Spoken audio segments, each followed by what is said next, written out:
What's going on, everybody? Hope you are having a good week. So this week on the podcast, well, actually, before we get to the podcast, I have a new record out called Run Run. I'd absolutely love it if you went and listened to it and hit me up on the DMs or on Instagram or whatever. You contact me on Twitter and let me know if you like it. If you do like it, share it with your mates. I'd love you forever.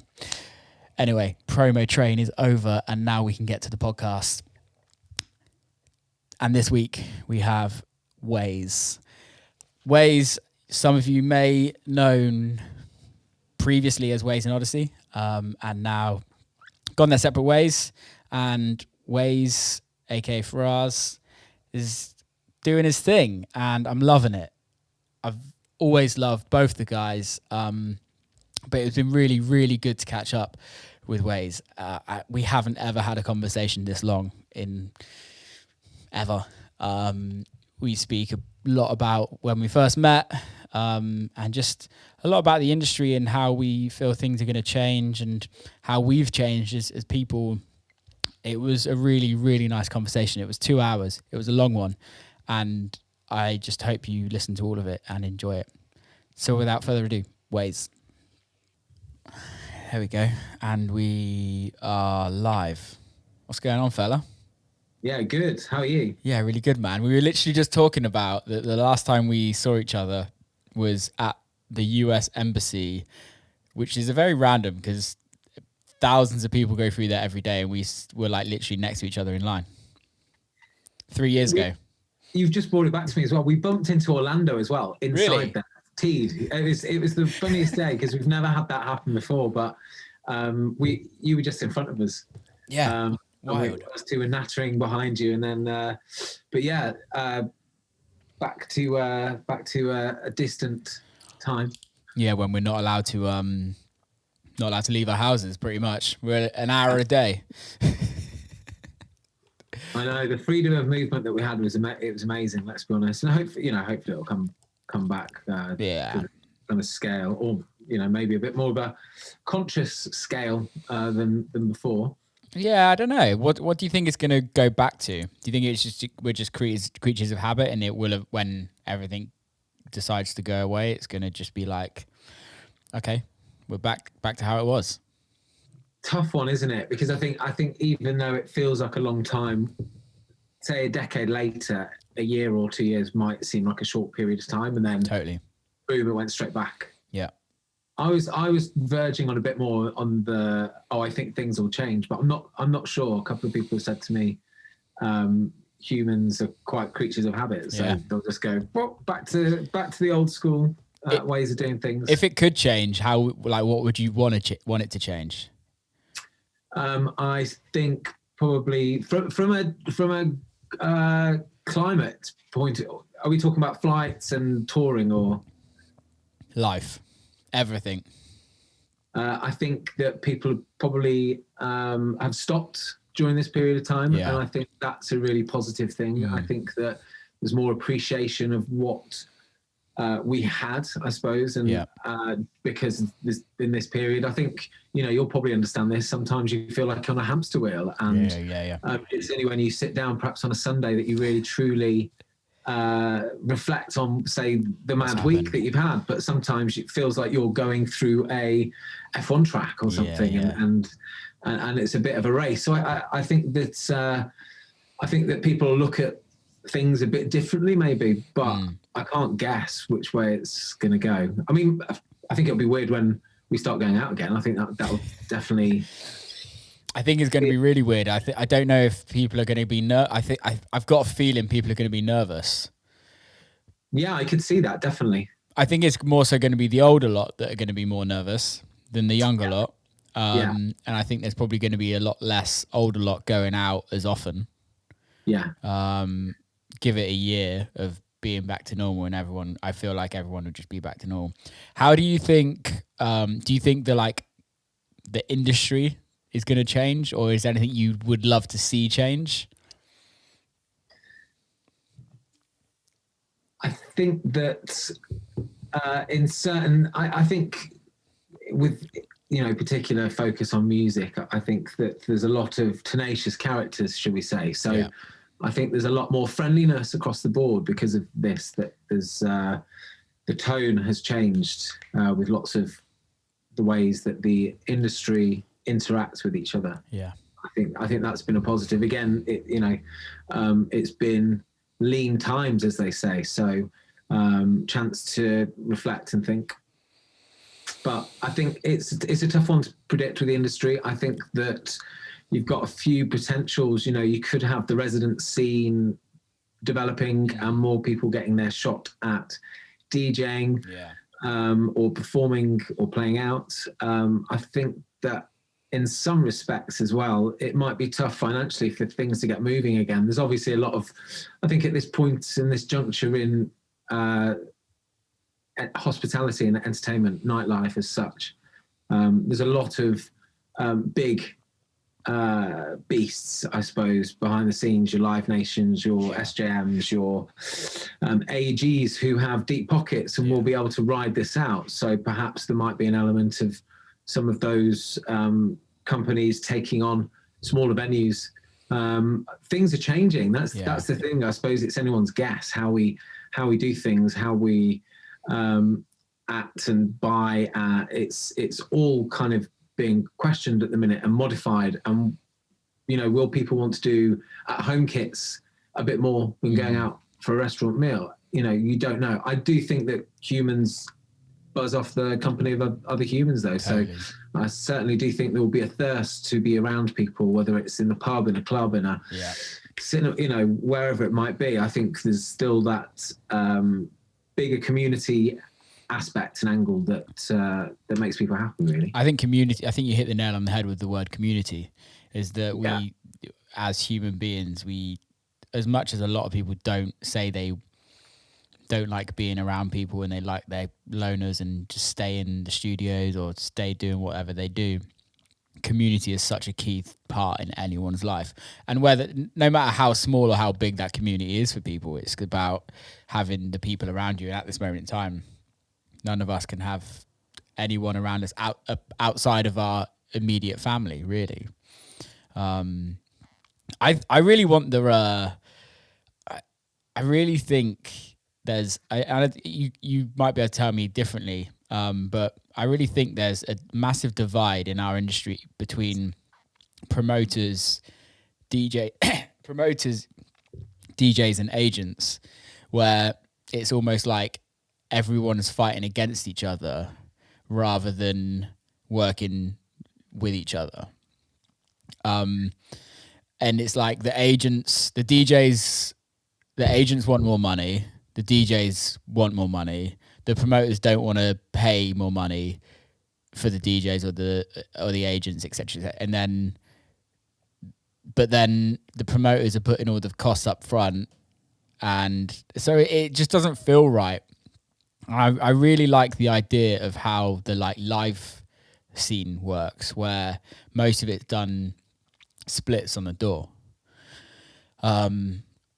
So how a promoter books you, maybe covers your flight and your hotel, and then everything is purely based on what you sell. And I love that to a certain extent, because I think that's when promoters can start booking DJs based on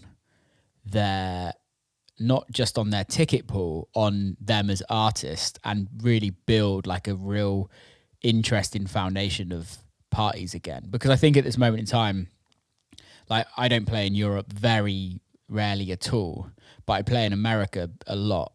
And in America, in Europe, the lineups are the same, if you know what I mean, whether you go, because these promoters, they're forking out a shit ton of money up front and they have to sell tickets.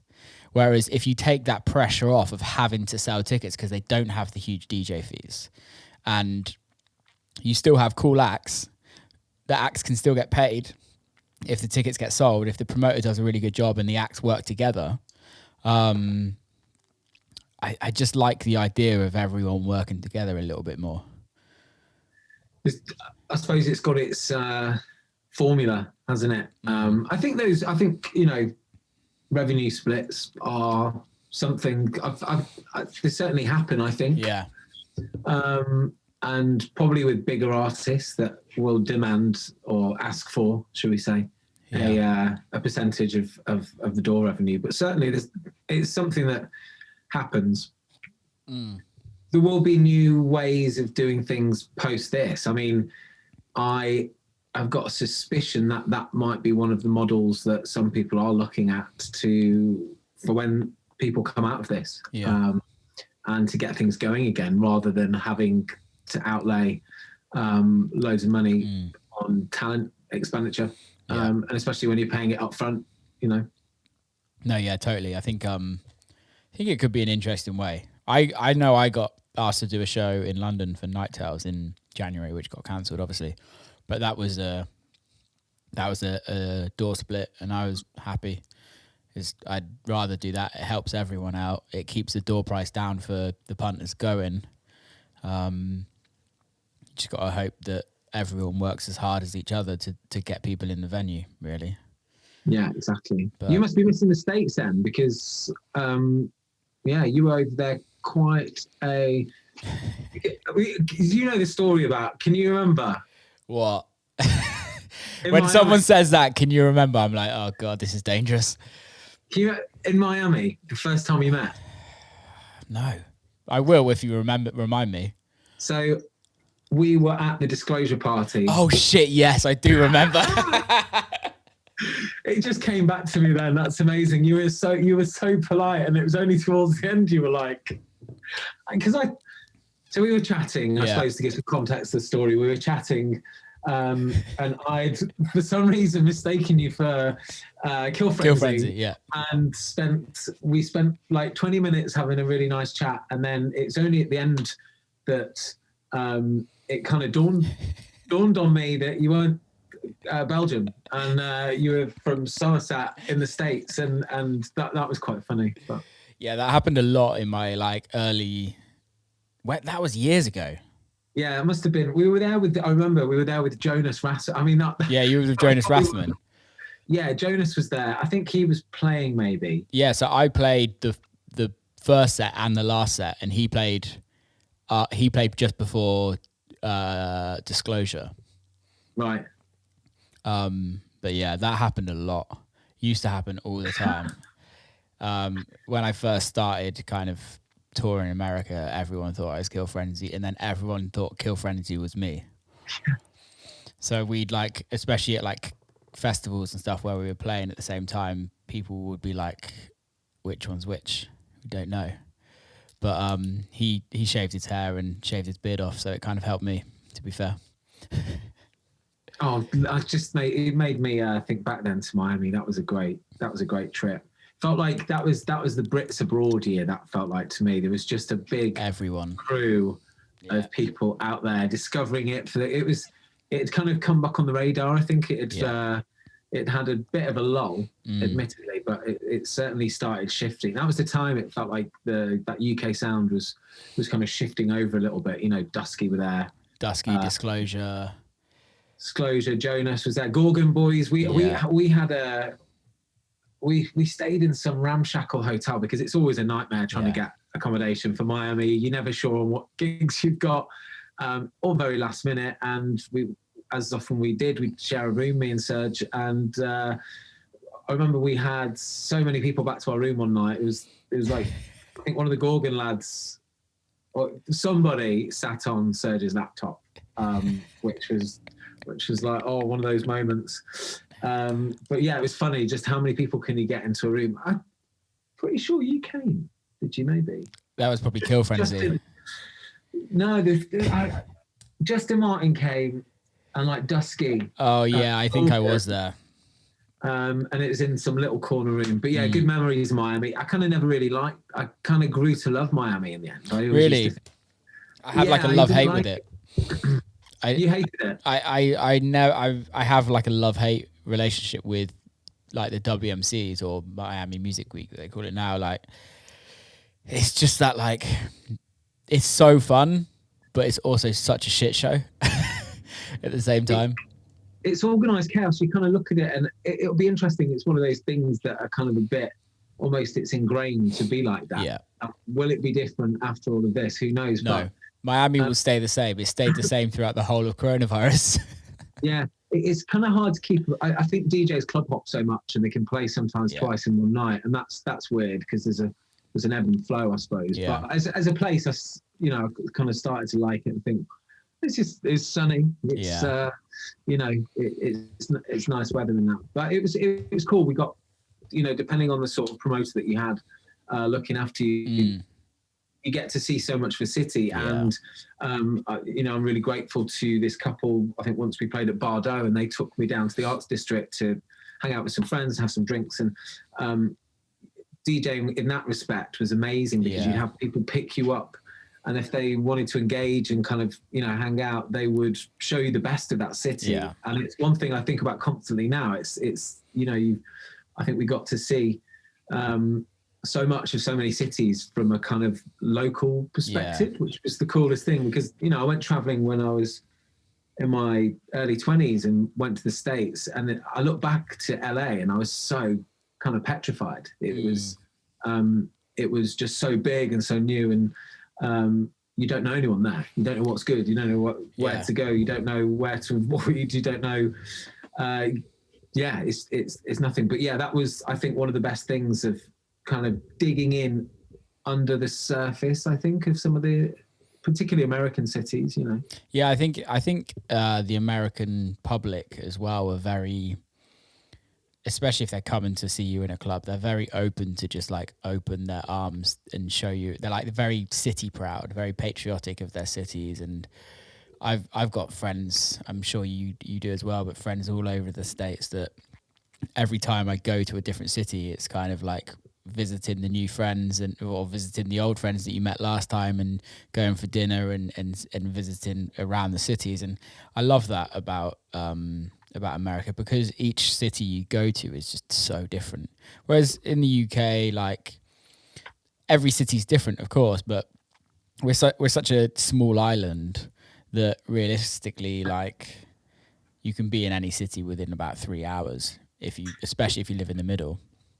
This is one of the perspectives I think that I've been ingrained with from being lucky enough to travel the States. We live on a tiny island. Yeah. I mean, even the very thought of getting a train to Scotland is just, well, not hard to fill that time. When you've done. I mean, there was a peak. There was a period, as I'm sure you had, where it was just yes to everything, no matter what, which was. I think it builds some resilience in you to go through that. But you come out the other side going, that was exhausting. Yeah. But the number of cross states flights I do within a short space of time was nuts. And you just sleep on the plane. The UK is tiny. And I think we'll probably see that a bit more again, probably people moving slightly away from major metropolises. But then again, it's going to, places like London, there's been a massive exit of lots of people, but I think in some ways it'll make it cheaper, more affordable, and you'll get more artists and creatives going back into the city with new ideas, and it will be a whole other thing in 10 years time. No, I totally agree. I 100% agree. Like where I live here, everyone from London has moved.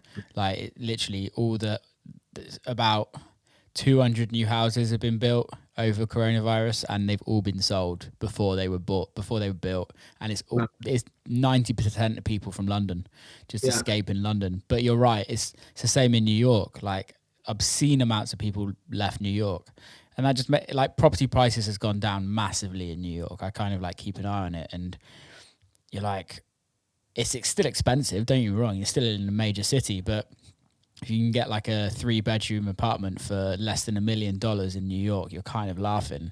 And there's a lot of them.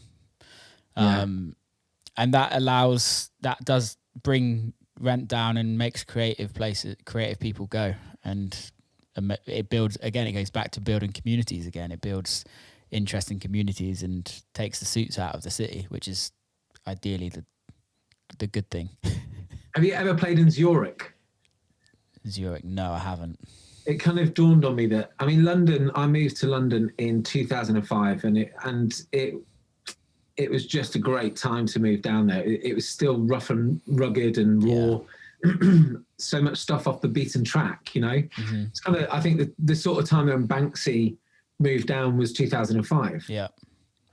From Somerset, and Shoreditch and all of that had this real halcyon moment, and it, going back to the Zurich thing, I felt like it all changed a little bit after the Olympics. 2012, it definitely became, you know, it was an advert for London on an international scale. Yeah. I think the city's such a big thing, and it just pushed up prices, you know. Yeah. What was going on with Zurich? It referring back to that point, it was just a bit bland, just a bit, and it kind of struck me as very what London could become. Yeah. And this is kind of maybe is going to hold that back a little bit, because it's just a fantastic city. And I think we need to remember that a lot of the culture that brings people to London, and a lot of almost the history, isn't it? It's the social 100%. Fabric of the city. Let's not lose that. I totally agree. That's why I love Bristol. It's like I live like 30 minutes from there, and it's just this city that I feel like it doesn't ever get taken over by blandness. There's like so much creativity that happens there, and there's so many kind of like different people living opposite each other that it kind of keeps the culture. I guess that's why there's so much music that comes out of Bristol itself. It's got rich history. It has, hasn't it? But thinking about it, England has insane history musically compared to the rest of the world. This is what is baffling about the current government. And, you know, we saw it with the Brexit negotiations. They're focused on fishing rights, which equates to a kind of a nominal amount in comparison to the income that musicians bring in. I think I read the other day Ed Sheeran paid something like £30 million in tax last year. Yeah, that's wild. So it's probably the fishing. That's probably the fishing industry in one person. Well, exactly. You've got people like Adele. I mean, it's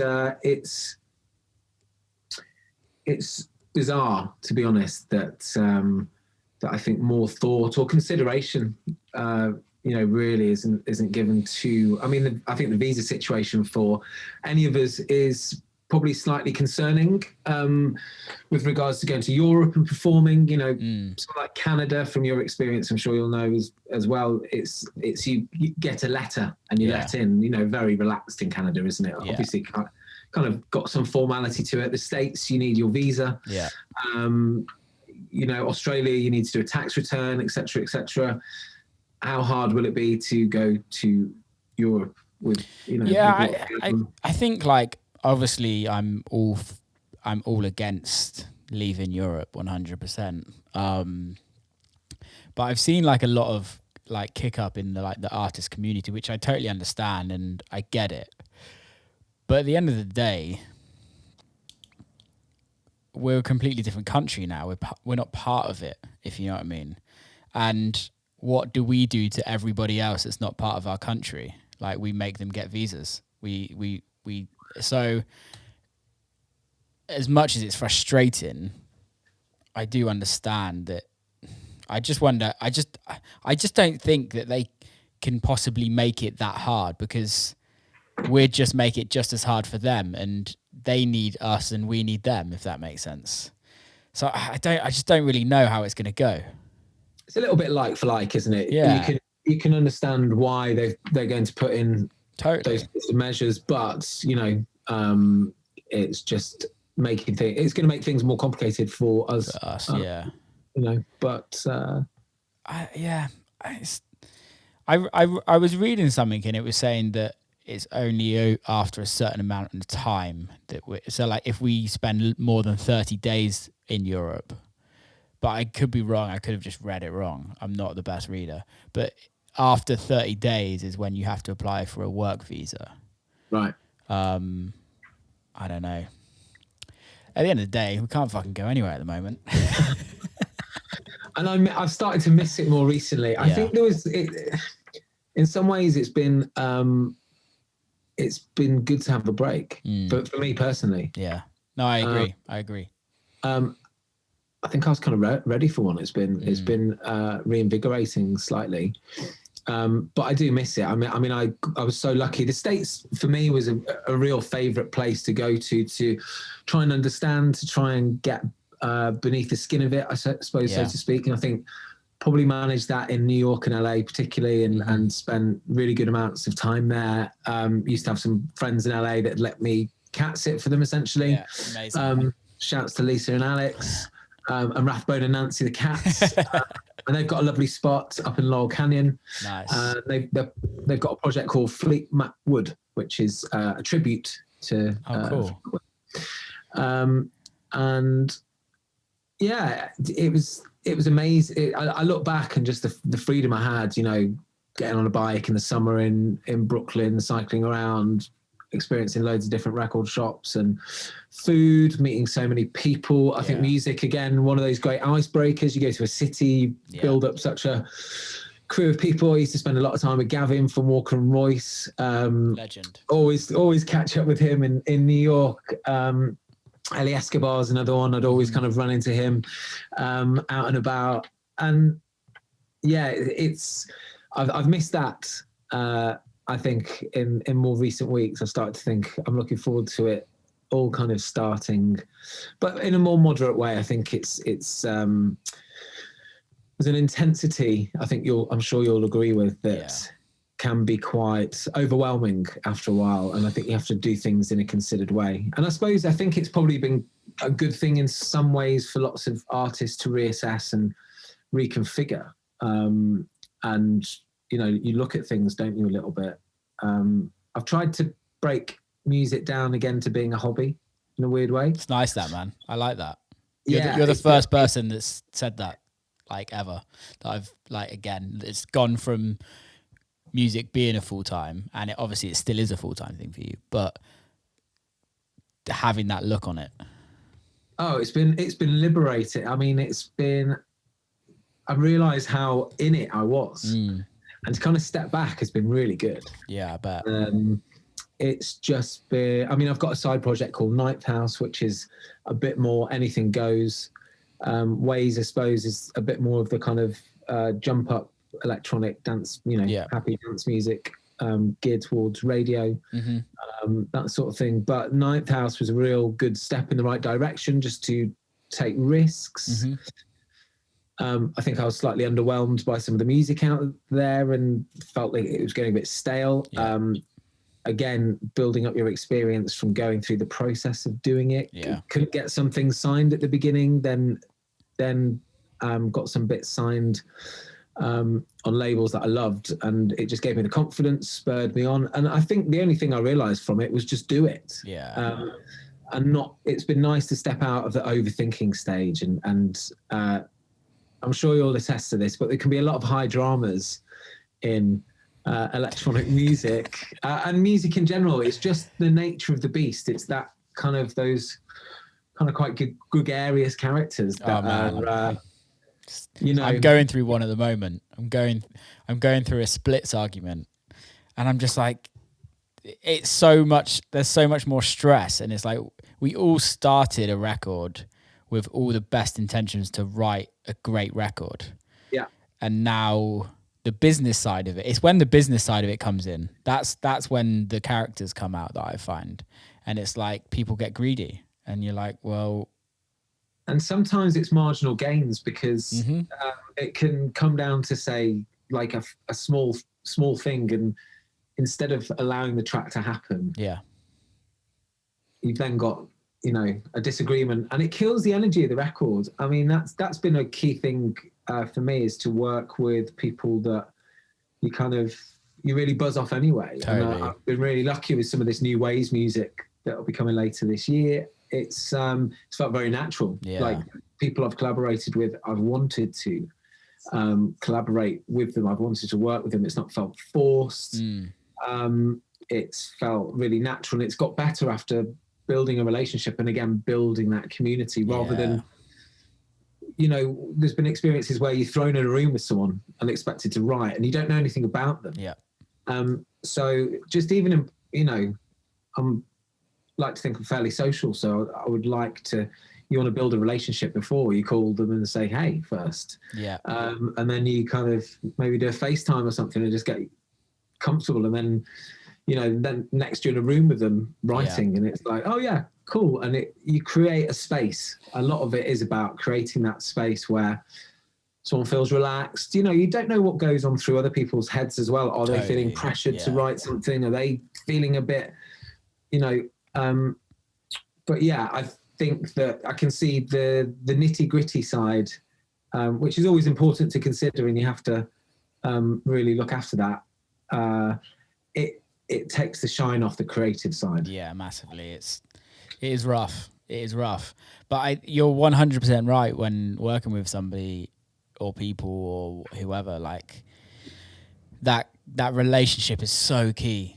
So key. And I think when that relationship is really strong, you guys will just do anything that it takes to make sure that the record comes out and the record is good at the end of the day. And I think that's what makes a better record, really. Like, I listen to Rick Rubin podcast quite a lot, and I don't know if you've checked any of them out, but they're unreal. He's got a podcast called Broken Record, and you can just tell everybody that he has on are pretty much all artists that he's worked with or had some association with, and their relationship is so deep.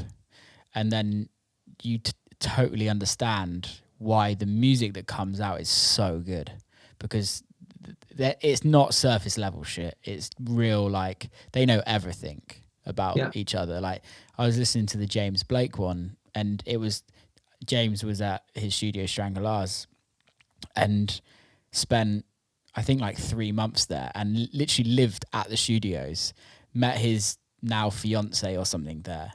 And you're just like, you're changing people's lives when in relationships, when making music, if that connection is right. And I think it has to be to make the best possible music, 100%.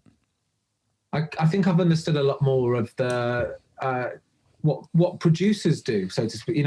Beyond the, in a traditional kind of music studio, you would have the engineer at the controls, who's probably the junior, and then the producer. And the producer would be sat in a chair, and he probably used to be the engineer, but now has risen up to, you look at Jimmy Iovine as a good example.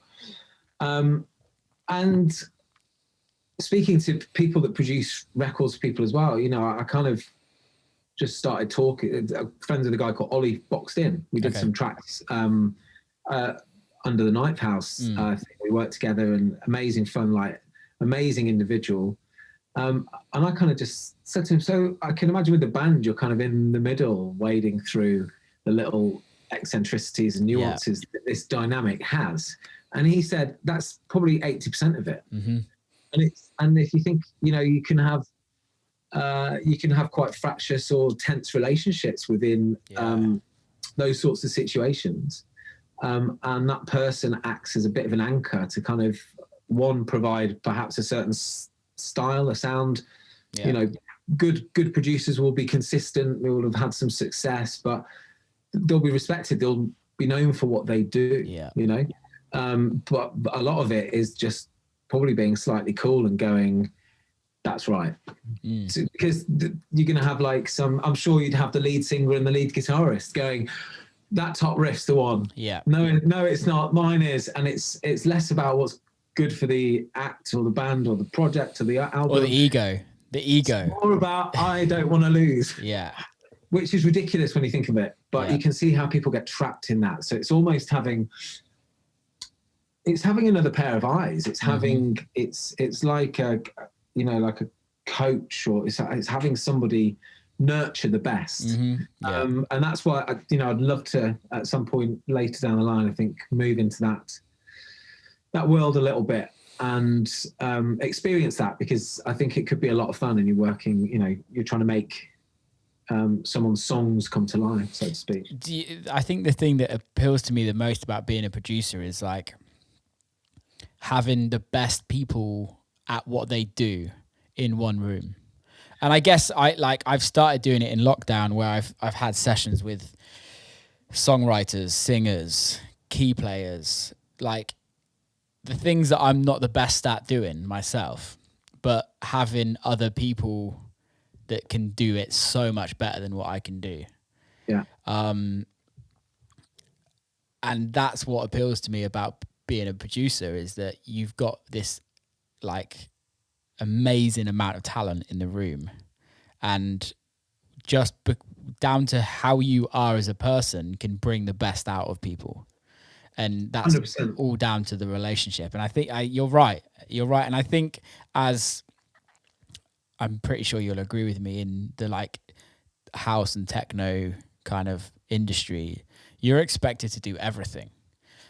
And it's going more the other way now, but even in the like, there's so many techno producers that have never written a single record but claim they wrote the record, but they won't give credit to the people that produced the record or engineered the record, or et cetera, et cetera. And I think there's this really strange thing where we have to do everything ourselves, and that's not what creates the best music.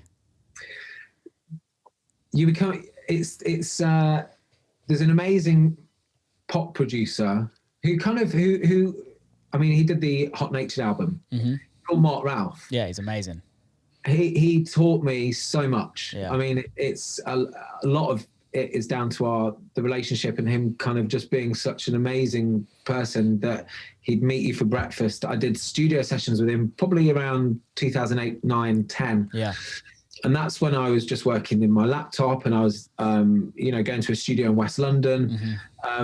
And he was just starting to, Jamie Jones had just appeared on the scene, and he was kind of having a little bit of a moment. Yeah. And I remember telling me and my friend Jay were working with him, and we said to go and check him out at Glastonbury, which he did. And then, he had amazing tastes. But he used to say to us in these studio sessions, do you want to be the artist or the engineer? And I think the thing that people forget is that it can be quite a lonely place spending 10 hours a day on your own, making music. Some people do it and do it really well, and that's just their thing. But I went through a stage of doing it a fair bit, and I had to break up the process and the way that I was doing stuff, and start to formulate in my head. And it's helped watching music documentaries. It's helped watching stuff like the Defiant ones. And you kind of see, it's great to see Jimmy Iovine next to Dr. Dre. Dr. Dre is the guy that did it all, pretty much. He was kind of that first, okay, I'm a producer, artist.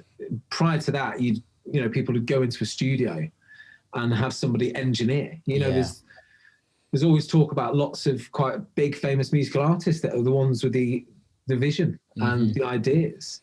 The technical side is a real frustrating thing to get your head around, and plays very much into my process now. Is if I write, I try and get the idea down, and then I'll produce it.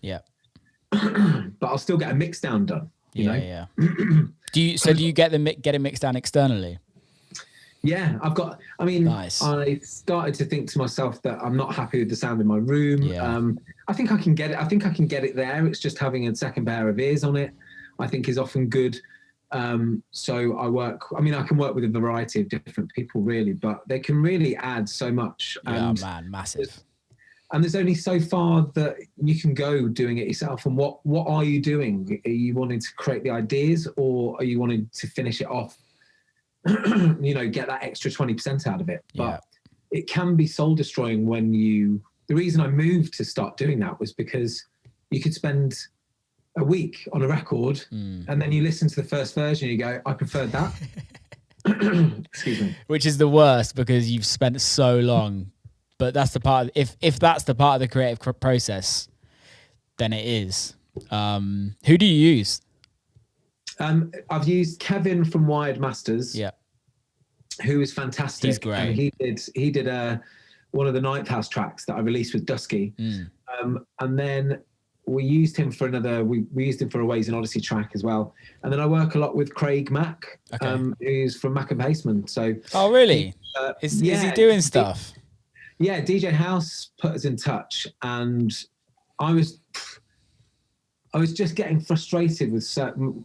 a little bit with my room, but I just thought to myself, I'd rather, it was a new process to go through. You send off the stem, he puts it through his outboard. And that's the thing, he's focused on that. Yeah. That's become his focus, which, you know, again, like I feel like I can get it to a level that I'm really happy with. But I think until I'm in some really professionally treated studio, there's a lack of confidence slightly. And usually it's just little tweaks. I think he's really upped his game recently, Craig has. Anyway, he's just investing in a load more kit. You can really hear the difference. But it's, it's when it comes back, you listen to it and you go, okay, is this ready to come out? Yeah. And I might be like, okay, actually just take this little bit out here. It doesn't need it. And you can just look at it in a kind of a way as such as you're revising it. Yeah, totally. And it gives it that, there's a bit of pressure that comes with that of like, oh, it's ready. So yeah, it's been great to, I think it just takes a little bit of the pressure off of going, okay, is that, he's spotted bits before and just gone, you know, just change this a little bit, or there's a little phase on this, I don't know what you've done, and I look into it and I'm like, oh God, that. But I think ideas. That's the currency. I mean, legally, you know, I've been trying to engage my brain with regards to the actual, like, the legal documents that govern what music is. And you've got your publishing, which is the composition, which is the idea, that's the melody, that can be just someone on a piano going do.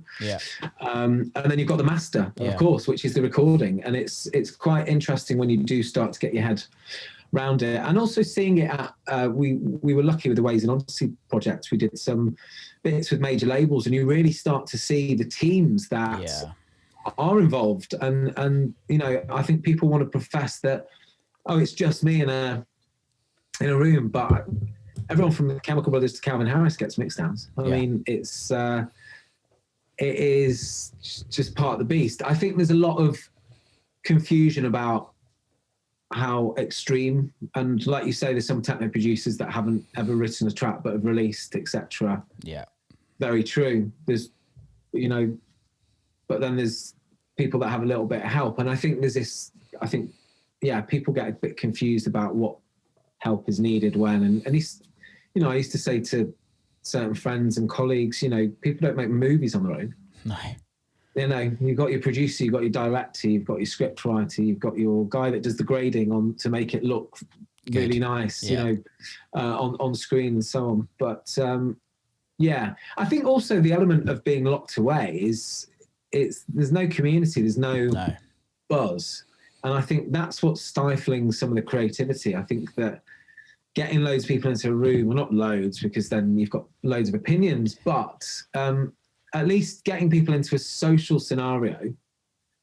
I mean, that Over Mono project looks like a lot of fun. And I think they just keep on hunkering down and going to like a bit of an analog and writing music and eating like spaghetti and drinking red wine. And I'm like, that's the way you do it. There's a romanticism for me in that. Who is it? It is, I should know this now. It's, I think Joy Orbison's associated with it. It is, I'd have to Google it. It's two artists that come together. They are literally like my favorite artists at this moment in time.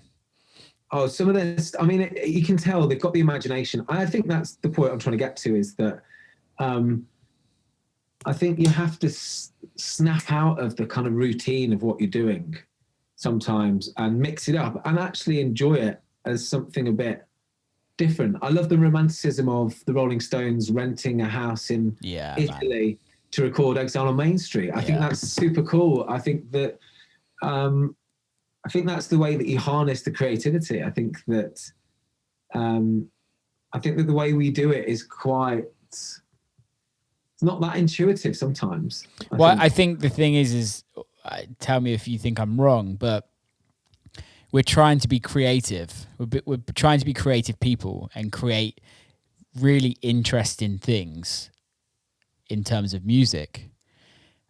Yet we're not living our lives in that creative way. We're looking very one-dimensional. And you say like Over Mono going to Devon Analog, Rolling Stones doing that. Like, going to rent a place in the middle of nowhere, like that automatically takes you out of where you're used to going, and just it takes the whole creativity. You don't do what you normally do. You don't look at the same wall that you're looking at. You don't have the same surroundings. It really helps the creativity side of it. There's been reading into and learning a lot about something called flow, which is a creative mindset for, I suppose it's the reason you'd write a track in 45 minutes. Yeah. It flows. You're in the zone. Nothing matters. And I think changing location is a great way of getting yourself into that mindset. Yeah.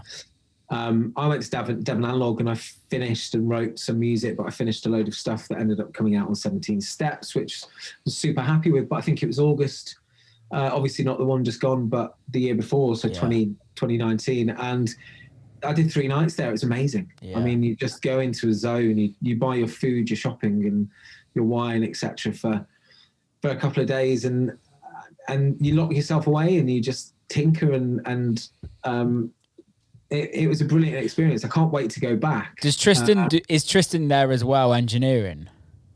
No, he just leaves you. But he kind of, the first time we went down, me and Serge went down. Yeah. So I suppose he susses you out.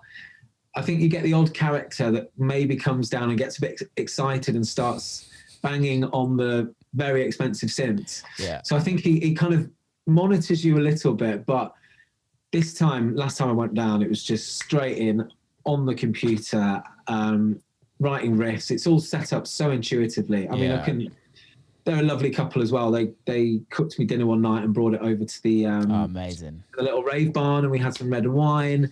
But yeah, like it feels like a home from home, that place. But just a great example of getting out of your rigmarole. And you see so many friends down there. You know, you see Melee seems to have had a really good time every time he's gone down.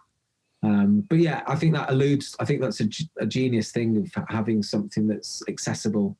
Yeah, it's always been a goal for me, and it still is.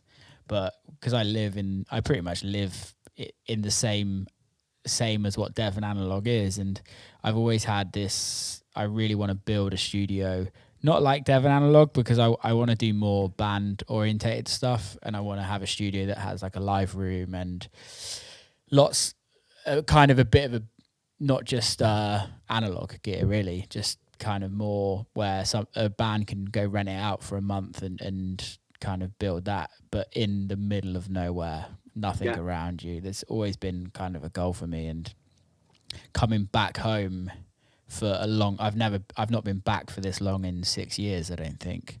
And it's really made me realize like how much I want to do that and how much it helps creative people to just get the fuck out of where they live, really, and get out of their studios. Yeah. Having that time, as part of flow, you need the release period, which is sometimes going on a walk, etc. So you can almost formulate an idea. First stage, second stage is going for a walk. Third stage, you come back and kind of work on it, or try and get it down on paper. But yeah, my studio is now at home. I did have one in North London, and it was always funny. I think I go between wanting the travel time, but actually not wanting the travel time. Yeah. So at the minute, right now, it works for me to be at home. It's great. But having it in North London, it was great as well. And there was a community element, and it's a great little space where I was. I was next to Matt and Kai from Gorgon. Oh, cool. Matt Kidnap was in the next studio. Wookie, like so many other contemporaries and like friends. And I love that. And I love that kind of like community angle. But obviously during this period of time, it's been a bit more comfortable to just be at home.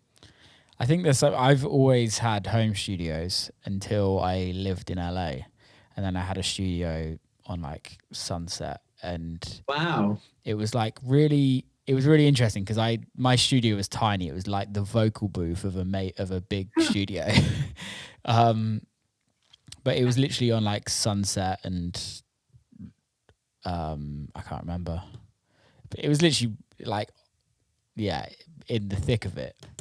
And when I first started going, I really enjoyed it. And then I had it for 4 months. And then I like evaluated all the music that I wrote during that 4 months, and it was all terrible. And that like none of it worked or anything like that. And I think the reason is because I've always had a home studio. So I've always just woke up, trained, gone into the studio, and I just feel comfortable in here.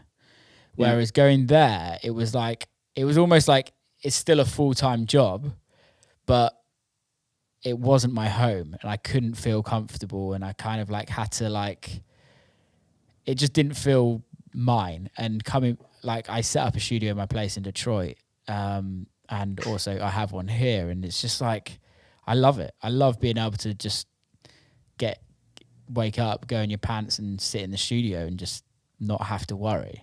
However, it goes back to what we were saying. I do love, like, if I've got a studio day in London, I love going somewhere else. But for me for my daily studio, I wouldn't want it to be outside of my home, I don't think. Variety is a spice, I think, isn't it? Having that familiarity where you know you can go and do something very quickly in your own comfortable space, but then having the excitement and just the difference of going, on the train to London, I'm getting here, I'm doing this, but that can equally come with its kind of pressures, because you're like, I've got to make this work, and then you start forcing it, and perhaps can be a bit more of a challenge, you know? Yeah, well, I don't know about you, but I like to work with pressure. So I'd rather be like, okay, well, you have to do something. And I usually come up with something a bit better than what I usually would, is if I was to go in there and be like, fuck it, just mess about. I don't know why that works for me, but I'd rather, like, if I was to use a studio in London, I'd just rent the studio out for like 3 days. So then it kind of takes a bit of that pressure off. You can sleep over, you can kind of have a bit more time to yourself than just driving up studio, drive back home. Mine have been different. I mean, Red Bull were very good to us and supported us in LA and New York with free studio time. And I remember LA were trying to be a bit interesting with it. So I've got a friend, Chris Simon, who he's got a record label called Pfeiffer. He's based in LA. He came into the studio with me in LA, and we had a bass player that he's friends with, and we all just jammed, and that was quite fun. Whereas I went to New York on my own, and I had, I think, a day in the like Red Bull studio, and I look back and I'm like, oh my god, those 2 ideas were just awful, useless. I found a video the other day just of me in the studio, and I was like, oh god, no, what am I doing? But I think I was just more in that. I should have just been enjoying the city rather than trying to work cooked away. But you find your process with it. It's funny. You can't explain why some days it clicks and some days it doesn't. Like Sunday, I came up to the studio to Hoover. Yeah. So I'm going to clean it, mentally prepare for the Monday, and I wrote a track in like 45 minutes, and I was just a bit like, wait, what?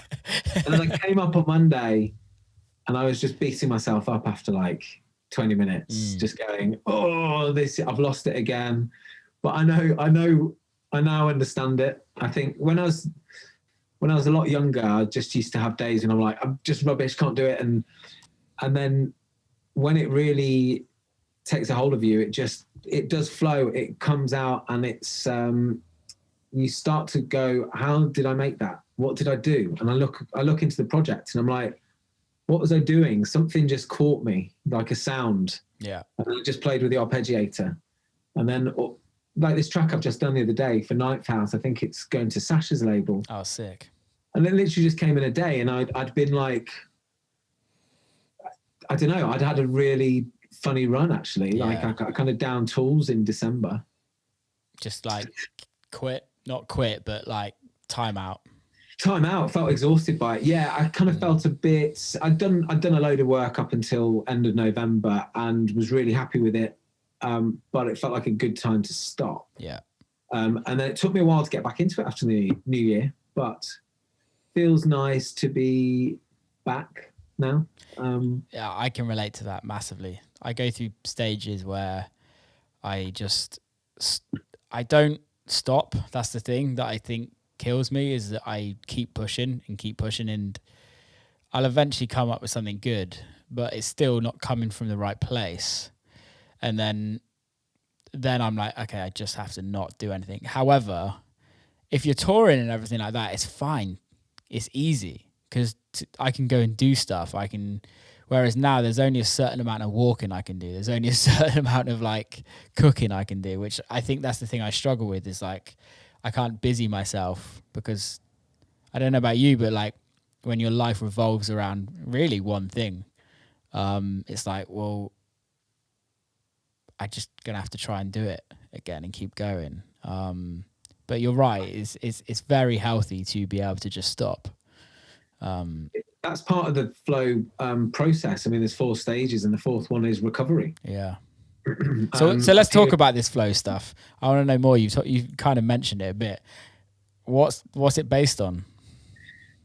It's I'd suggest there's a chap called Stephen Kotler, who's it's something I've started reading up on more so in the last couple of weeks, and I've certainly been aware of it for a little while, but it is almost an optimum state of mind. So in the same way of saying in the zone. Yeah. I spoke to a really good friend earlier about it, and he said, "Oh, I know exactly what you mean. It's just, it's at that point that time disappears." Mm-hmm. And a lot of it is to do with your brain and you know, you just fully focusing on something. Yeah. So the first stage is struggle. So almost struggling to do something. Now, what they're saying, I mean, Stephen Kotler was talking on this podcast I was listening to the other day. I had it with the track the other day. I came and I made more of a broken beat record. Mm-hmm. So it was doing something that was a bit different. Yeah. I actually went downstairs after writing a few little lines and watched some TV for a bit. I then came back upstairs, and I think almost subconsciously and without realizing, I kind of had gone through the stages of the flow. And then I came upstairs, and for 6 hours, time disappeared. Yeah. And at the end of it, I was like, wow. And my wife came upstairs and she was like, did you, like, you're not hungry today? So I usually make lunch. Yeah. And I was just like, I'm really sorry. I just went into the zone. Yeah. And it just flew out. But I've been better at sitting and relaxing afterwards. So before, probably like last year, I think I was still kind of sitting there playing it relentlessly, trying to get a grip on it. I just switched the computer off at 3 o'clock and went downstairs. And I had the flow period, and then I went into the recovery period, which is the kind of like, okay, I'm going to do nothing now, and the subconscious is going to process what just happened, essentially. It's a state of mind where essentially your brain, through doing certain things, will release certain chemicals to create this perfect nirvana. Yeah. And the reason that you cut off almost from yourself, whether that's feeling hungry, thirsty, etc., is because all your computing power is focused on that task, that one thing. When you're in that mindset, is do the distractions like mobile phone, emails, etc., that's just all gone?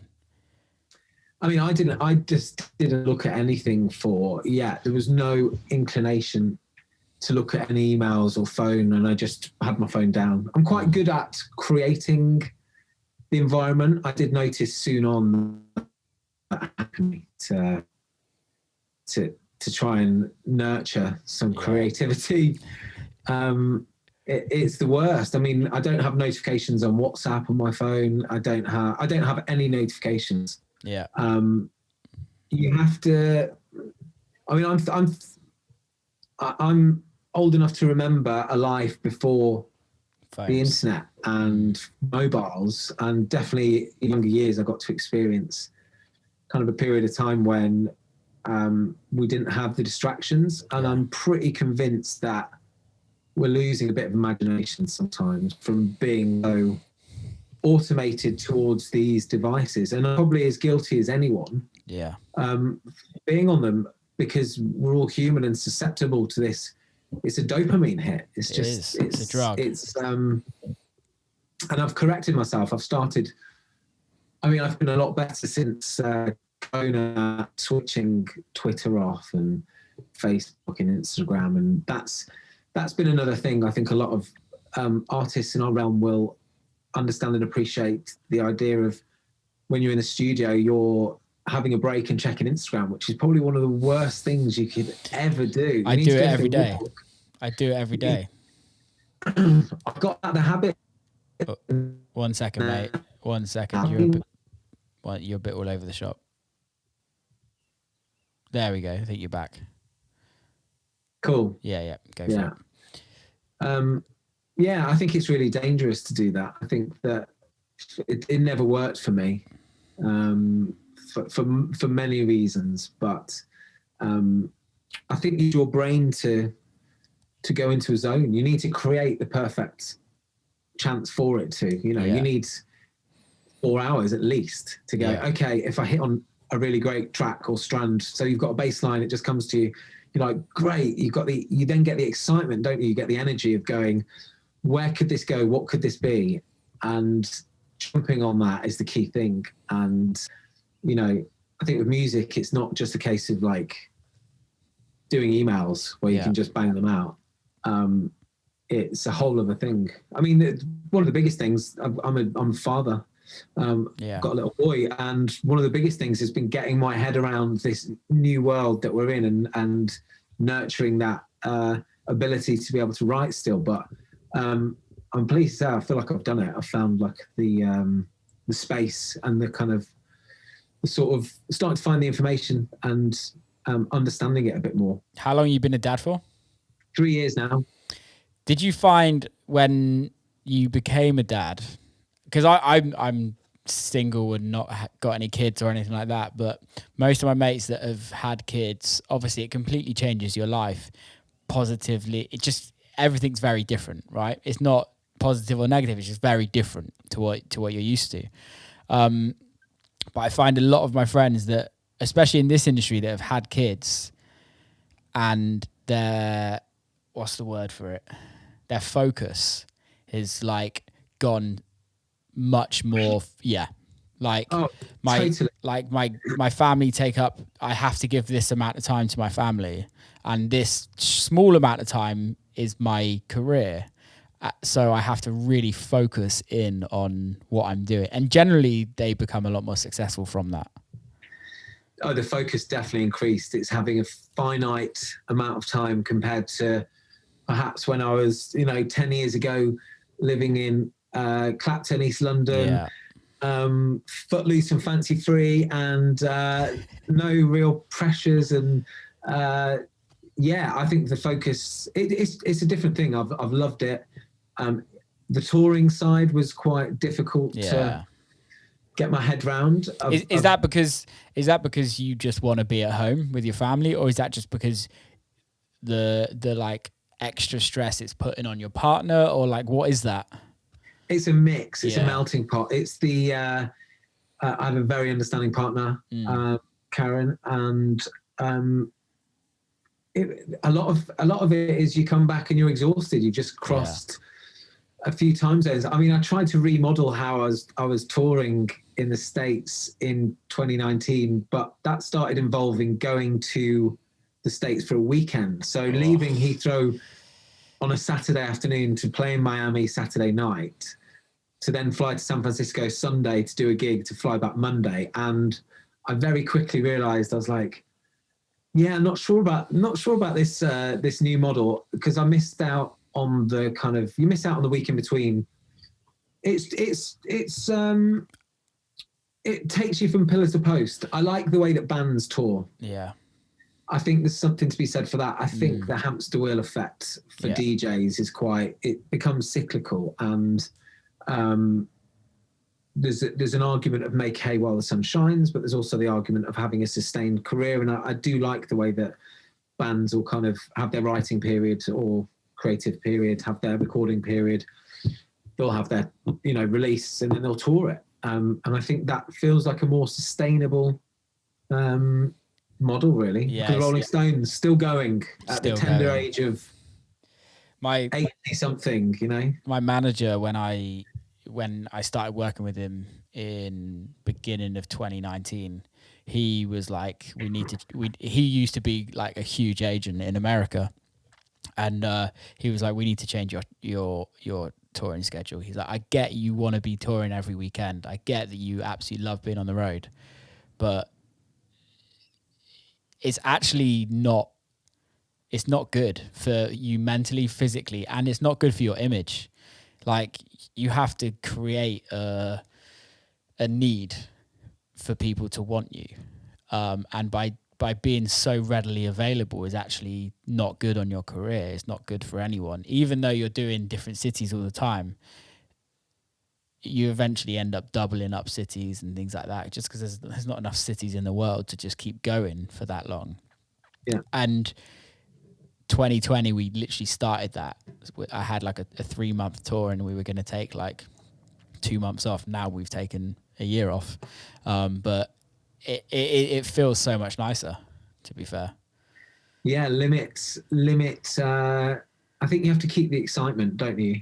I think we started pushing back against some gigs in the later years. I think that you start realizing that, leaving somewhere at 4 a.m. to get somewhere else and kind of spreading yourself too thin isn't as enjoyable.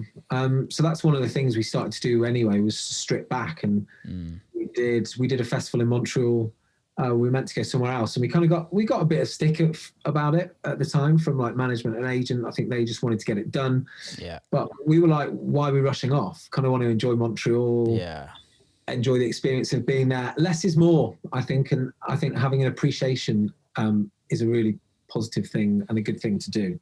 No, man, I really do agree with that. I think maybe this time next year, when we're back touring again, if we're back touring again, we might be having a different conversation and just going balls to the walls and completely ignoring everything we're saying right now. But I'd like to think that for me, that I do that more. But for me, it's more so getting in the right headspace to allow myself to do that, because I'm very much like, I'm kind of the opposite to where you are. Is like, I want to, if I could play 7 days a week, I would play 7 days a week, if you know what I mean. I don't know what it is. I just always want to be doing. And in my head, if I'm always doing, that means success to me. And that isn't success. I know physically and mentally that's not success. Yeah. So it is about trying to, or just doing. It's not trying, it's just being like, okay, this is my touring period, this is my writing period, and everything else enjoy. Like, actually spend time in cities rather than not, because I don't. I've toured all over the world and barely seen any of the world. I used to be quite good at that. I used to love walking. It was the one thing I could do. Or I would run in some cities, but it's something I'd always try and push myself to do, as much as I might be tired, jet lagged, etc. Yeah. I always thought, get out. I can learn something from this city, or just from the experience. And I kind of went with a lot of it. I was just like, yeah, let's go out. You know, let's do something, because some cities the promoter will want to hang out, some cities they won't. They stick you in a hotel with you kind of pizza and that's it. But the cities that they did want to hang out, it was, met so many interesting people, really. Just such a breadth, and saw some cool stuff, particularly stateside is still always I've got such a soft spot for. I think you just build up a knowledge of it, and you see it on the national news with regards to elections or who's in power. And I think there's definitely a kind of stereotypical view from people, like anywhere, that haven't been there, I suppose. But having met so many amazing communities of people, from Pittsburgh to El Paso to Seattle to wherever, that were just open arms and welcoming, and lots of them ended up becoming friends. It was kind of amazing to have to have that, and that's something I definitely miss, but certainly miss at the moment. But I think doing it in a more concerted way. We were going over to the States a hell of a lot. We were going we were doing like LA as a city every 6 months, which, probably want to do it once a year really, and just make it, that's the occasion. Would you ever live there in America? I used to want to. I think I wanted to live in New York for years, but I felt like I got so much time there. I used to spend like 2 weeks at a time there. Yeah. And rent a little room off. Met this family through Airbnb who just ended up saying, hey, look, like cash in hand. Yeah. Do you want to just rent the room? And it was great because you soon realize you don't need a hotel room in New York because it's just a waste of money. You'll be out. Yeah, all the time. So you obviously need a place to lay your heads. But yeah, and New York, I think, is a tough city. Of course, I would if you could do it. It depends where you're living and what you're doing. Of course, like anything, LA, yes, if I didn't have to move or travel. Yeah. Basically, travel around the city. It's awful. Well, we based ourselves there when we had our son. We based ourselves out in LA for like 6 weeks, and I just did gigs. So went out to flew over to Denver for Brennan, which was great fun. And all over really, and that I didn't mind because it was literally, it was the same as going from my house in London to Heathrow, and you basically go to LAX, and it's like, okay, Laurel Canyon to LAX, done. You get on your flight, you do it, and tempting to, it's I like it. I mean, there's you'll know loads of people that I know that live out there. It's cool. It's a cool city. I never got on with it when I was younger traveling, and I stayed in like a backpacker hostel. I mean, we stayed in the worst hostels ever. I mean, I went on a proper shoestring budget. This is 2005. Yeah. No, 2004. And yeah, we were staying off like Hollywood Boulevard and like the Sunset Strip and then this backpackers hostel in Inglewood. And they told us not to go out after 9. And it was like, oh, this place is like super scary, but met so many cool Californians out there. And there's that kind of pastiche kind of stereotype as well of like the Californian, like being a bit kind of like cheesy maybe, and they're not. And it's, like I say, it's been amazingly insightful because I've met just so many, I don't know, you get friends will be like, oh, but in America, and you're like, yeah, but it's not like that. No. It's kind of like, there might be certain places that are, but the cities are just, so progressive, and mostly Democrat as well. Go figure. Pretty much. Let's be honest. Like there's like even in Texas, like Austin is still a blue city, really. I think. Yeah, I think it is. And to be fair, I'll be honest, like I don't want everyone to be on one side. I don't think that's healthy. I think you need controversy, not necessarily, you don't need violence, you don't need any of that, but you need people to have different opinions, because otherwise nothing grows and nothing learns from each other. Yeah. And I think Americans have always been an interesting country politically, purely because it's so big and there's so many fucking people there. You just can't. It's the same in England, like north and south, very different views. And I think that's healthy. That's what breeds interest in situations. But I totally agree. I've lived in America for a long time now, and I've lived in LA. Wasn't a fan, and I don't think I'd ever go back to LA, really. I spend a lot of time there, but... Where did you live? I lived in Silver Lake. Yeah. Or literally like the border of Silver Lake and Echo Park. So if I walked left out the door, I'd be in Echo Park, and then walked right out the door, I'd be in Silver Lake. Coronado Terrace. Guizado's on Sunset. Pardon? Is that anywhere near the Dodger Stadium in Guizado's? No, it's further down. Further away, isn't it? Yeah, it's further downtown, actually. Isn't it? Yeah. So I was Coronado Terrace, just literally just off Sunset as well. And I wasn't a huge fan, and I love going to LA because I've got a lot of, like you, got so many friends in the industry, so many friends outside of the industry in LA, and it's just like hot pot of just, it's beautiful weather, right? It's always beautiful weather. Everyone's generally always pretty happy because of the weather. Like, you've got the beach pretty close, you've got the city, but New York for me is the one. It's the one, man. It's got so much spirit and soul, and I'm a big fan of history, but that period in time of the sort of the art scene, that is just golden. And I'm just so fascinated by that period of time. It feels like it was such a creative, amazing place to be. 1980s New York. I mean, it's definitely changed a lot. I mean, it's massively. I really enjoyed checking out Brooklyn, to be honest. Manhattan, I really explored as well. You know, went up to Harlem and places like that. And I saw a Foles gig actually. They were playing, and it was on like 160 at the top, 7th Street, and like super up top. But this amazing old venue, like really, really special, old, ancient kind of venue. But Brooklyn, like Red Hook, places like that. Me and my friend went for a really good, like lobster, crab, sort of one of those fish places.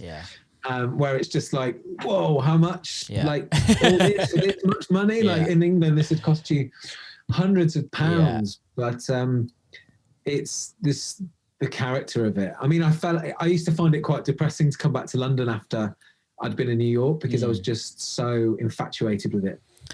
It's very strange, because I find America so behind the times, but also there's something nice about that. And like I say, behind the times, like you compare New York to London, their public transport is terrible compared to London transport. Like, it's awful, but there's something gritty about that. You go into the subway in New York and it's disgusting.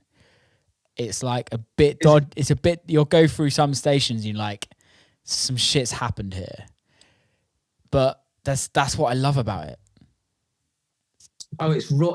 People definitely tell you what they think of you. It's like, it's I mean, it's the epitome of capitalism in some ways, isn't it? Like, I found it. I mean, sometimes we took our son, and you can realize it's an adult's playground, really. 100%. It's not the place to have a family or to take a kid, because people just don't have time for you, time for it. And we're talking in a kind of rush hour, if you're on the subway at rush hour with like a kid in tow, and it's brutal. But then I think that's the same as London. You know, I suppose you get loads of northerners that go, oh, no one's friendly in London.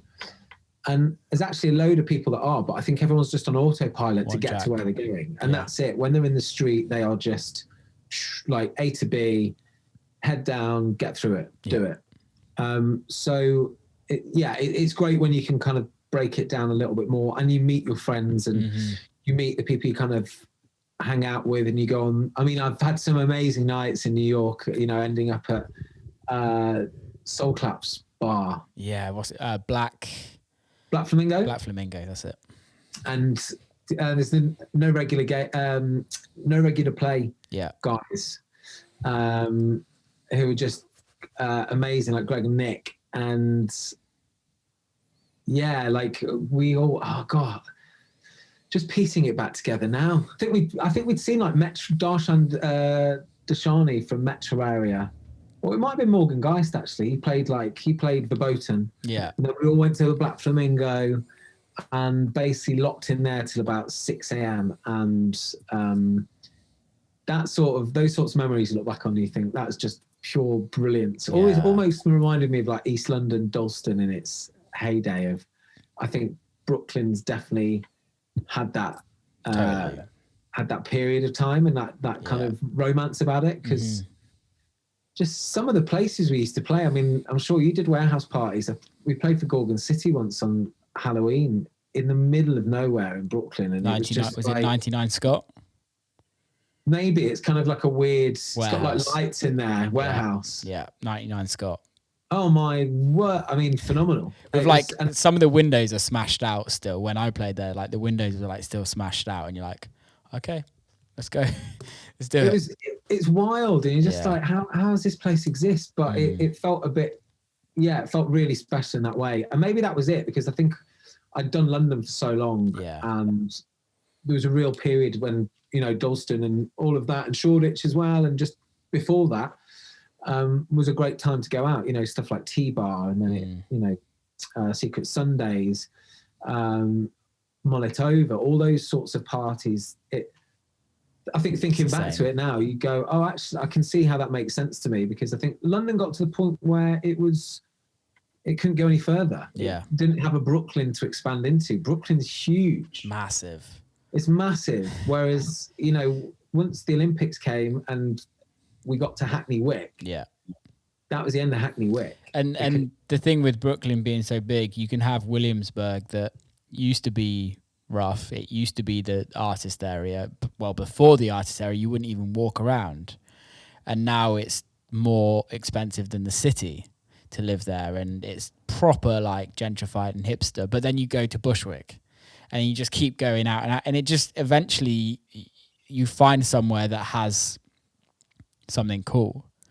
You think of Brooklyn Mirage. That's in the middle of fucking nowhere. It's literally like, it's in Bushwick. Have you played there?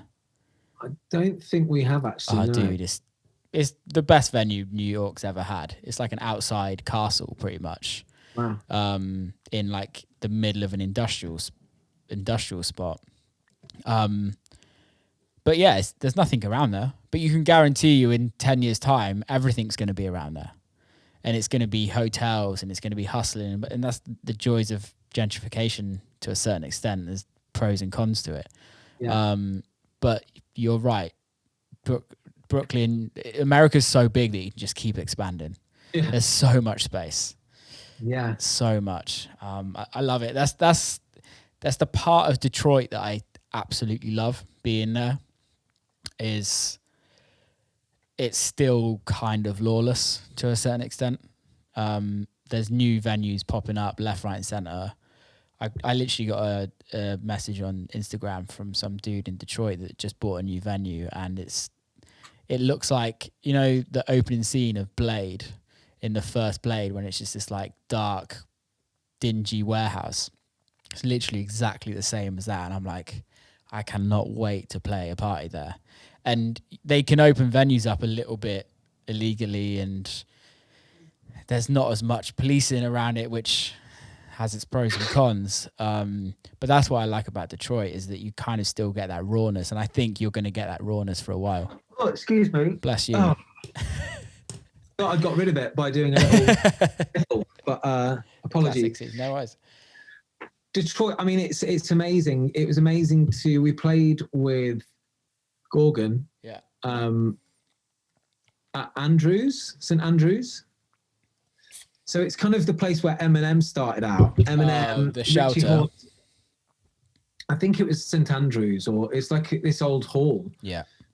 But I was really excited to be there. I mean, go check that out. I think we played twice, and once was with Gorgon there, and then we played at the Grasshopper. Yeah, for Troy. That's sold now. Troy sold it. Oh, wow. Yeah. Yeah, he drove me home, I think, actually. Nice chap. He's like one of my best mates there in Detroit. I suppose it's a tough time. I mean, it's, on the Detroit thing, beautiful place. Obviously, it was the richest city in America at one point, with the car industry. And then all of a sudden, just, plummeted, whatever. So they've got some of those beautiful old kind of buildings that New York's got. Unreal, just man. Warehouses that are just, wow, this is insane. Like it's got something that will, it's already starting to happen, clearly. Detroit city itself now, especially now, some money's being pumped into it, although some people don't agree, some people do agree with it. You have the richest city, like you said, it was the richest city in the whole of America. From, you had the Motown days, and then you had the car days, and you had the hip hop days, and then you have the techno days, and the techno days came from the poor days, and now you've got all these insane buildings that were built during the motor days and during the Motown days, and you've got these insane houses, and it's got so much. It's going back to what you were saying about New York with like this rich history of so much creativity and wealth at the same time. Yeah. There is something beautiful about that place. I love. I went to the Motown Museum. Me and Matt from Gorgon went. I managed to convince him because I mean, the tour bus with them was one of the most amazing things, and really glad to say that they've become really good friends over time, and probably since that. I mean, we kind of knew each other before, but nothing bonds you like a tour bus does. Yeah. And I managed to just like nudge Matt and just be like, come on, dude, we're going. And he came with me, and I think he was pretty pleased he did in the end, because it was phenomenal. I mean, they had us singing My Girl in Studio A. I mean, if you were there, it was a real moment. But I only got to touch on the surface of it, but it was great. I missed out on the Heidelberg project and a couple of other bits that I kind of wanted to do. But yeah, definitely one of the highlights was getting to experience it. I mean, I don't know anyone that's been to Detroit. Yeah. In my friendship group, or I mean, even we went to Pittsburgh last year, or 2019, should I say? It's mad there. Feels like we lost the year. Pittsburgh was amazing. Reminded me of Sheffield. Yeah. I spent 3.5 years in Sheffield being a student, whatever, and it was amazing. And just going to those kind of far off the beaten track places, and you can see something happening in Pittsburgh. You can kind of really see I think the tech community starting to invest in the area massively and bringing new fortune about. But it's like you've seen it in 1,000 movies. Yeah. It's got that sort of backdrop to it. And I think they do a lot of filming there, but you look at it and you go, I've been here before. But equally, we played at this great party, cool little collective of people. And it's amazing to kind of go in and identify like those crews. Yeah. I suppose New York, you just have you have many more of them. And just so much more going on. I mean, it's impossible to feel like you complete New York ever. But then one thing I did realize after a while was you could stay there forever. Yeah. And it's just going to change all the time, which is great, but you're kind of doing the same stuff. Yeah. Which is just drinking in bars or, pub equivalents, eating out, record shopping, and it becomes a bit. It did feel a bit transient after a while. I mean, definitely not good on the waistline. I've had to. Part of this lockdown has been trimming up.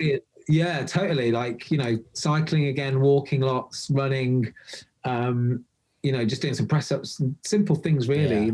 But I mean, the diet I had in the States was frankly horrific, but I gorged on best food ever. So much amazing food. I mean, it's phenomenal. I mean, this oh god, I'm looking forward to going back. I mean, New York's about those little pockets and little found a little Puerto Rican chicken shop in Alphabet City way called Sylvia's, I think. But then you've got the nicer stuff like Momofuku and it's just got a mix. It's for every feeling, every budget, every time of day. You're just like, whoa, this city. And you just come across some amazing characters. I mean, just walking down the street. Oh my god! I mean, some of the people that you're exposed to has been quite funny. Like people in mobility scooters with massive sound system on the back of them, just pumping some Biggie, and and you're like, whoa, you just don't get this in London, really. You really and don't. It's one of the things I kind of miss. I think when I used to come back from London, I used to be like, oh, it's a bit bit small and bland, and then I kind of fell in love with London again. And it did take me a while, but I was an ardent wannabe New Yorker for a bit.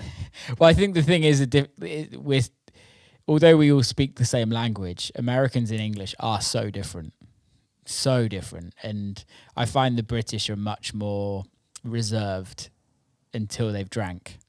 And then when the alcohol's flowing, we're completely the opposite. But I think just the cultures in England is just so different to American.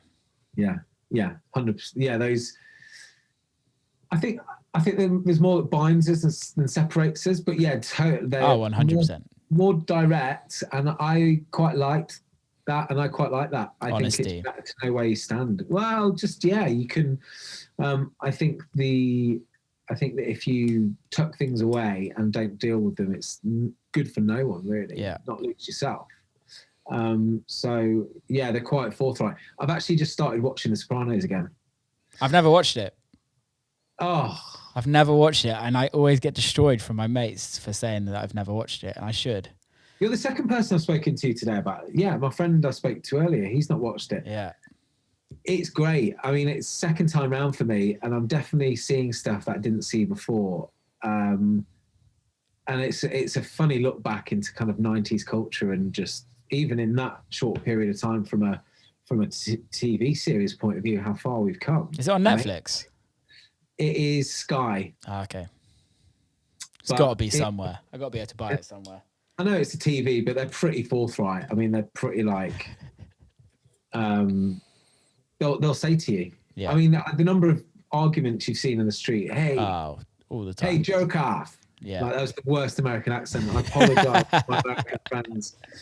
But yeah, I mean, there's just so much out there. Yeah.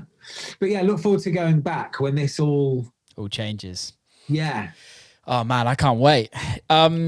What have you got planned, music-wise, doing your two things? Yeah, so Ninth House has been really fun. Obviously, kind of approached it again as a hobby. So I think I was in the midst of music, your passion becoming your job. So it's not, I don't want to come across like I'm complaining about it being a job, but it was more to reignite something and some creativity. Admittedly, I kind of got a little bit lost, and I think you're hemmed in a bit as an act once you've been around for a little bit, and people expect certain things of you, and you've got a fan base, etc. And that's Waze and Odyssey is out and out house music. Yeah, that's it. Ninth House was something that it's kind of almost a bit where I was slightly before Waze and Odyssey.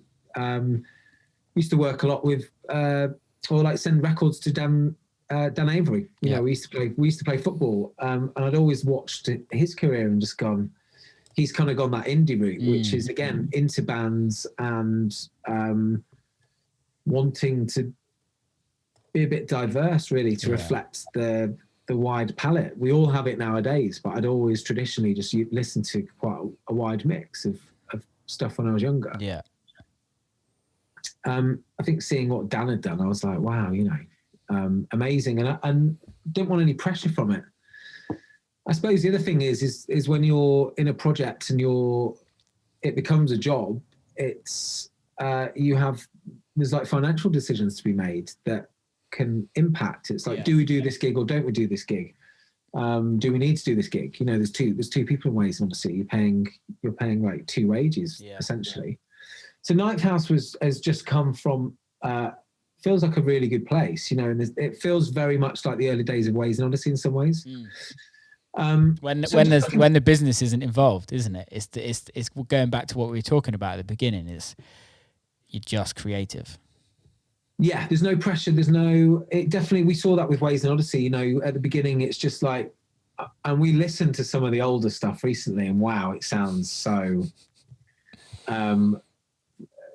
Wouldn't say badly produced, but kind of like it's rough and rugged and raw. Yeah. But then as you go through it, there's more pressure because you start being like, oh, is it good? And you overthink things. Whereas a total abandonment of the senses of regards to anything, and also any trying to achieve anything. I just said to myself, I want a project that I can kind of really, have for the next 40 years. Yeah. That's just anything it wants to be. I love people like, I think the very obvious examples, but people like Aphex, people like Moby even. I would say Moby. All his early stuff. I think Moby kind of got a bit of a funny rap, for whoever he is, maybe now, whatever. But from a musical point of view, all his early stuff was amazing and so varied. You've got that closing sequence from Scream, the movie, which is like a total band sort of chill out track. Yeah. His new album's amazing as well. I don't know if you've checked it out. His new album's insane. Really? It's like his old stuff. It's unbelievable. Good tip. I need to check that. I mean, I listen to a lot of his old stuff. Yeah. And stuff like Bonobo as well, Fortet. They've all had these journeys with the Jamie project. XX, They've not maybe kept to one thing. They started with, Kieran Hebden particularly, very jazz sort of influenced percussion that's real. Bonobo's almost gone more electronic. If anything, they've almost gone more electronic. To be fair, Bonobo was actually the last DJ that I saw, like that I actually just spent time. It was in New York, went to Brooklyn Mirage. I played a show in the day, and I'd played Brooklyn Mirage like 2 months before, and all the guys and girls at Brooklyn Mirage were like, come down to Bonobo. And I didn't know what to expect. I was like, I love his music, but I wouldn't want to see this in a massive club being played, because it's not me. He blew my mind what he was playing. Unbelievable, the stuff that he was playing. And I'm just like, wow, this is probably my favorite DJ set I've seen in years from just somebody that, he's amazing.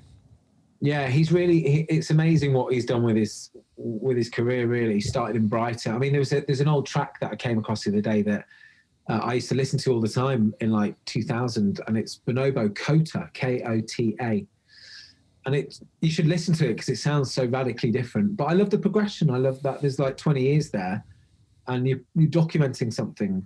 You're putting something down. So that's Ninth House, essentially. So having a bit of fun at the minute. I've just tentatively signed something to Sasha's label, which is really exciting. He supported some of the early bits. So this track Nova that I did the other day feels like that's been very natural. I've just I've finalised an EP for DJ House, Hot House. Cool.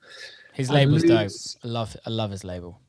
Yeah, he's wicked. He's been a very old, a long-time friend, actually. Known him for a very long time, back to when we first moved to London, really 2006, 2007. But enough love for Rupert. And Ludes is hopefully remixing that, and then Shall Not Fade doing another EP. So cool. I love that label as well. I love that label. It's doing some really interesting stuff. They've just got all the kind of accolades that they deserve. I think in the last couple of months or so, people have really, they've obviously been a beacon of just best practice. Released some amazing music, and it was great to do a record, release the vinyl release. So taking it. I mean, there's a release with Street Tracks that's out on I think 2 weeks or weeks time. I should know this, but again, I played the bass guitar in one, only to a kind of little basic level. And I use my voice in the other. I've been using my voice in the tracks. I mean, it's been a confidence builder. It's been experimental. It's been really good to do, to take myself out of my comfort zone from what I was doing with Waze and Odyssey. I sent a track. There's a track I did called Zodiac, which Jamie Jones ended up signing. Nice. And I sent it to Jamie. And I was like, I'm going to get someone to redo the vocal. He was like, no, keep it. It's great. And I was like, just literally, it was like an altar boy pitch down sort of vibe, and it worked, and I enjoyed writing lyrics for it. So that's been a bit of a journey of discovery, and it's all based around space and stars, and Ninth House is like a zodiac sign for Sagittarius. So that's kind of where that, because I think if I did a live show, I think I see it as a live show essentially. Later down the line, maybe 10 years time, a great excuse to get out of the house. Oh man, live shows. I think for me, that's always been the goal, is to be able to do a live show. Something about, I think for me, like growing up with Faithless and Chemical Brothers, they were kind of like the two that really kind of got me into it. And seeing them both live, and you're like, okay, this is the, when you're doing this, you've done it, if you know what I mean. That was it for me. Basement. I had that kind of upbringing. Basement Jacks, Faithless, Prodigy, Chemical Brothers. And I suppose while we're on this point, all respect to Matt and Andy from Bicep for the number 2, because I think that's just going to inspire so many people.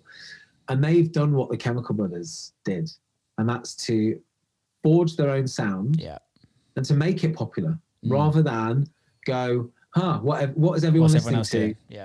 And that goes back to probably the start of the conversation that we had about creativity and believing in it and the passion for it. And it's so key. It is so key. I mean, and look at what they've achieved as a result. But yeah, they've killed it. Maybe that time is coming back again, of those live artists coming back. But it's one thing I noticed. I mean, I think DJing had become, I'd wanted to challenge myself a little bit and to have the variety. And so Ninth House, I thought, if this is a live project, that's cool. And then moving back, Waze is going to be its own thing, a solo thing. Yeah. And I've got some music coming, and in the process of signing to a label. Cool. But I probably can't say yet. So I just got to wait a little bit and be patient. But that's really exciting. I kind of, again, new challenges. Are you going to go down the major route or non-major route? In that ilk. Yeah. Elevating the music a little bit. I mean, it's going to be club orientated, but it is going to be a bit more ambitious, I think.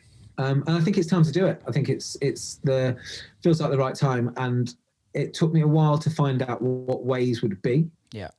But in the last 3 months of last year, I really think I defined it.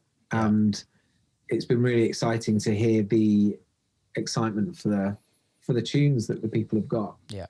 And just building a team around it at the minute. So working towards, I suppose, better days. But then, I mean, being honest, I do other bits in the industry. I've started about a year or two ago, I started to move more industry side, and I talent buy for music festivals, and started to move into that world a little bit, which has been great because it means that you're not 100% on one thing. You know, it's good, and I love the variation. You know, I do a few little bits and bobs, and if you just structure your time and you're kind of sensible with it, I've become a lot better at focusing on one project. So I'm like, okay, this is the track I'm focused on, not keep on writing every day and ending up with reams and reams of music. It's like, this is the track, I'm going to hone this for 4 weeks. And that's been the Waze thing. The Ninth House thing is a bit more, I'll just write when the mood kind of takes. As and when, No, I think being able to do different things is really key. For me, it's been a massive thing to be able to do things outside of music that also is a bit of a passion, and it keeps things fresh in the studio.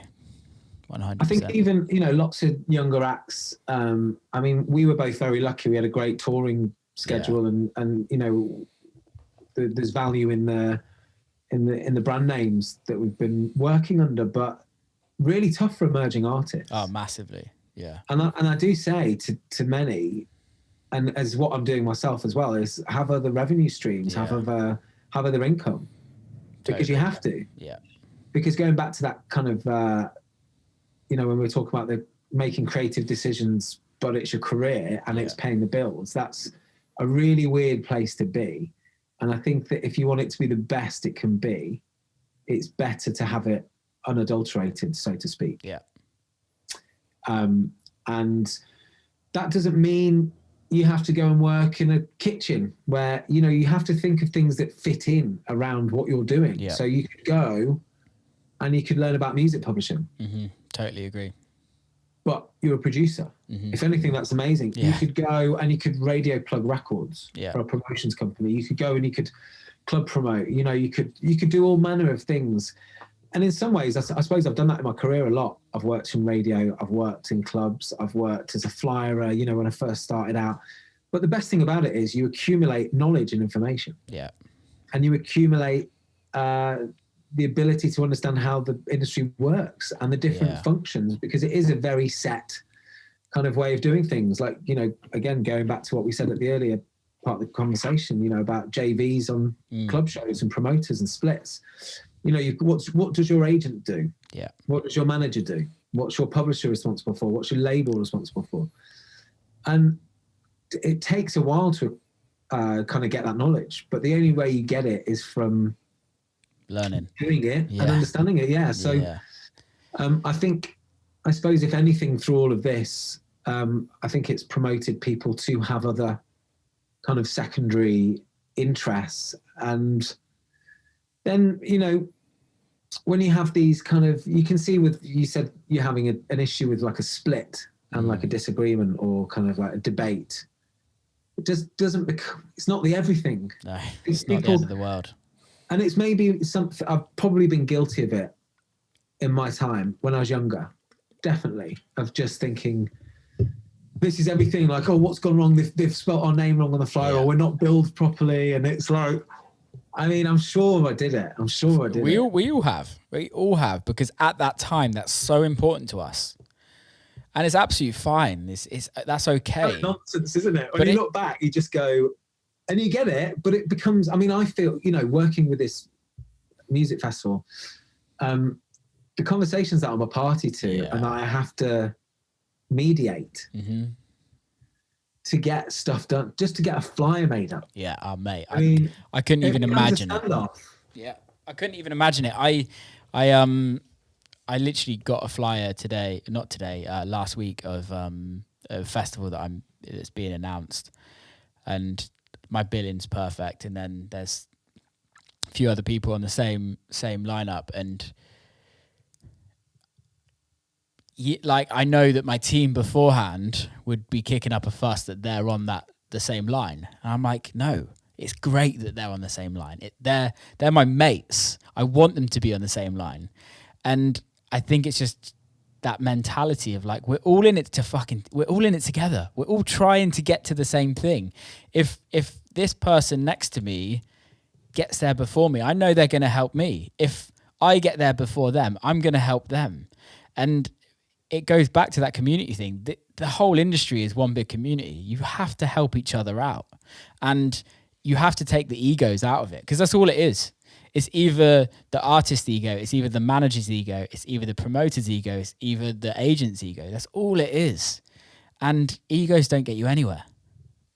No, because like in the case of the music producer helping the band, it's the ego that's driving the decision. If you look into, you know, brain psychology, and how strong that ego voice is, the internal monologue. No, you're not wrong. You don't back down over this. If it's nonsense, it's a waste of time, it's friction. I mean, nowadays, generally people are A to Z. Yeah. And it just saves a lot of hassle, but that's why you've done Ninth House, isn't it? Because I'm not stupid there, man. You're at the top. a little, well, yeah. I mean, cynically, I mean, I loved it. I mean, I obviously loved the name, and it kind of presented itself that it was a number, and I was like, oh, well, this is because, you know, all the A to Z stuff. But I think hopefully we can eliminate some of that. I think there is a tribalism with regards to. I think the most fun time with Waze and Odyssey was very much the beginning in those first couple of years, because we'd be on bills with everyone from Bicep to Loafer to Mosca to George Fitzgerald to Shadow Child to Huxley to all that Dusky. Yeah.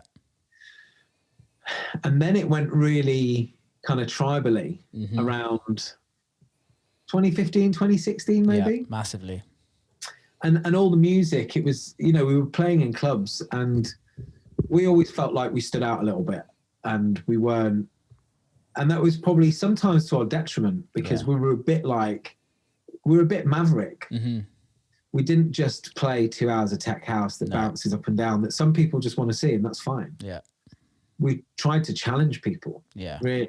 And sometimes it worked, sometimes it maybe didn't, because it was maybe lost on some people. But there was times when we were going to gigs and it was just the same stuff, like all night. And you just think, like, if I'm here for 4 hours and I'm hearing the same thing, then what's it like for the people that are here for 6 hours or 8 hours or whatever? I agree. I totally agree with that. And I also think or feel that we're still in that lull of it's turned very clicky on what you play, and not necessarily, and what you make. It's not necessarily about the artist being artist and being allowed to do what they want to do. It's this is what we do. We are a tech house night. We are a techno night. We are whatever we are, if you know what I mean. Not going, let's book these people. They could be really interesting. They could bring something completely different to this party that will bring more people to this party, more different people to this party, and also give our normal people that come to the party a really interesting night. Yeah. And sometimes it's not gonna work. Sometimes it's gonna screw up. That's what I loved. I used to work. I used to do run the podcast at We Love Sundays in space. Oh wow! And like I worked with the guy that kind of started it, the podcast, and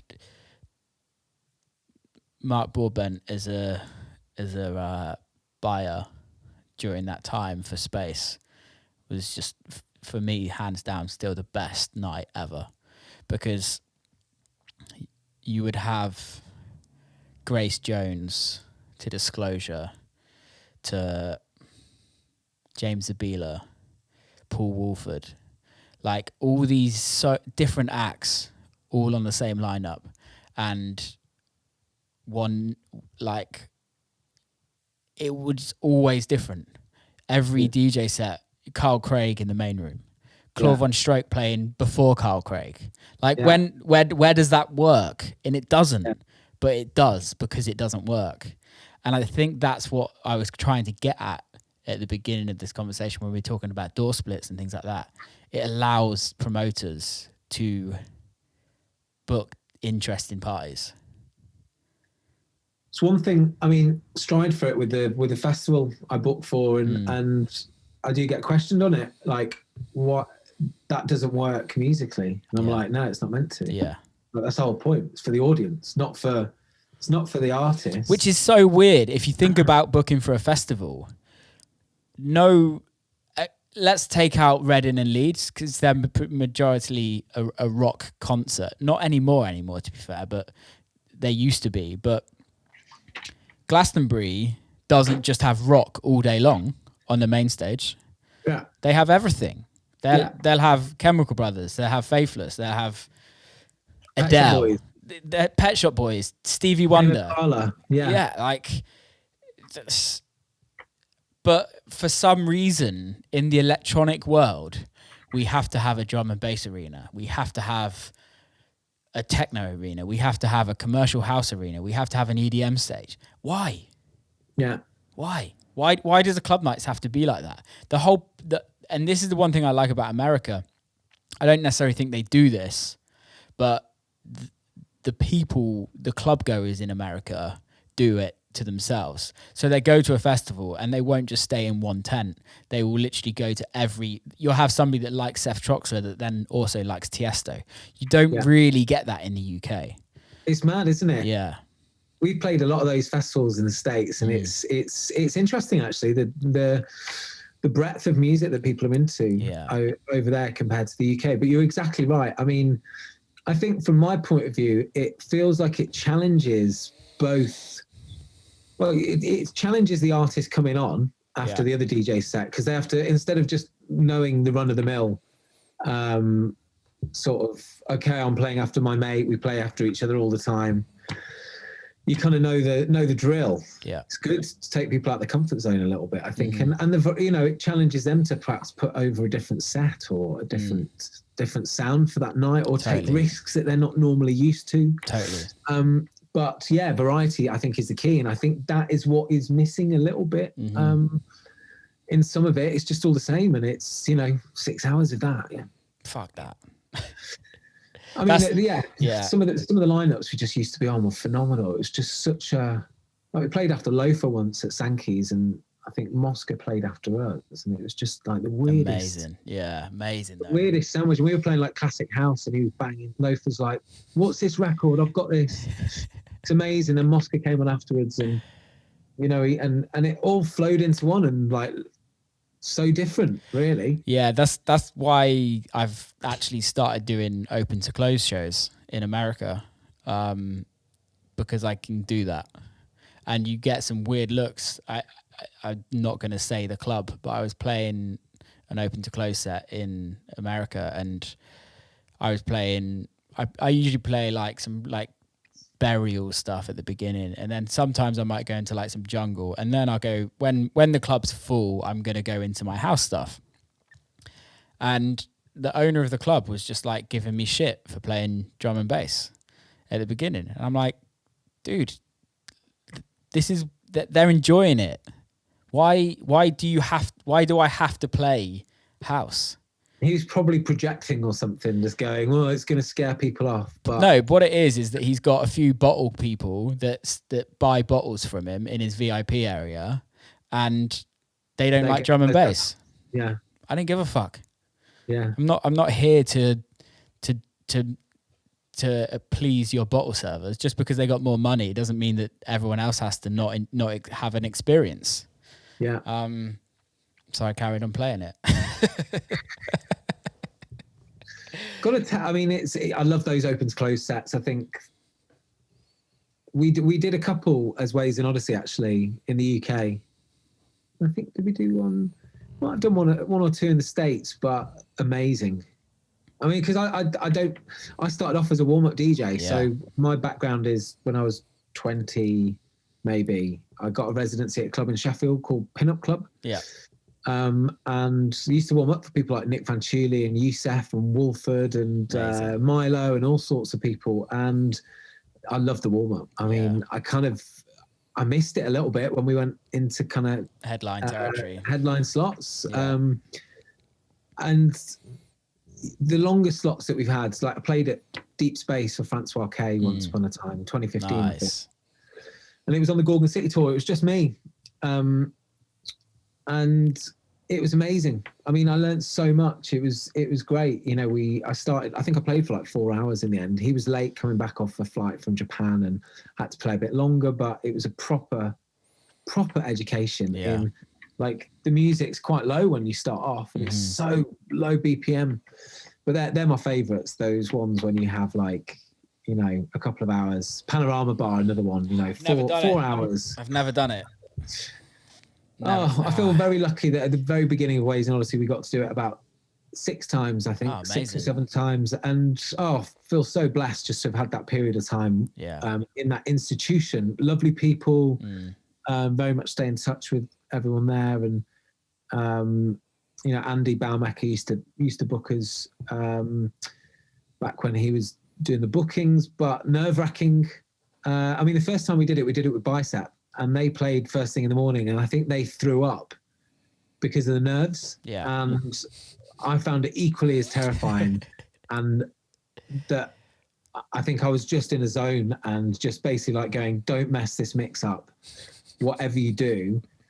And then by the 3rd or 4th time, it was just flying. Yeah. And we were having friends coming over to Berlin with us and just to kind of check it out. And it's just an unworldly place. It's amazing. But that again, I mean, that was one of the inspirations for Ninth House, really, is to take a Panorama Bar approach with it, you know, variety.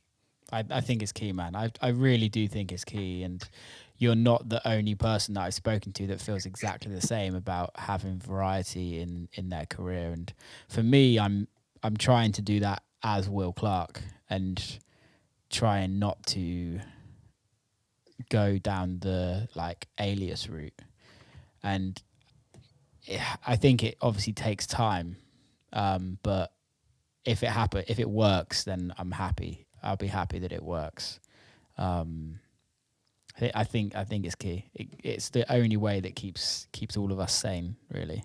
I think you just have to simplify. I think you make dance. You know, you want to gig, so you need to be making. You know, you make your dance music that makes people dance. Yeah. What that is could be anything, and you know.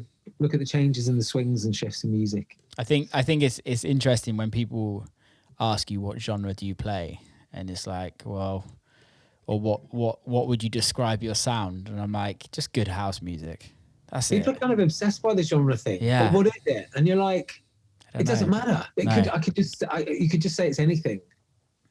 I'm just going to start saying EDM and just look at their reaction and just see. You're just like, what is it? I mean, the tags, it's usually, I get it. It's usually journalists, and it's usually when there's a new wave of something that's actually not new. It's something that's getting relabeled.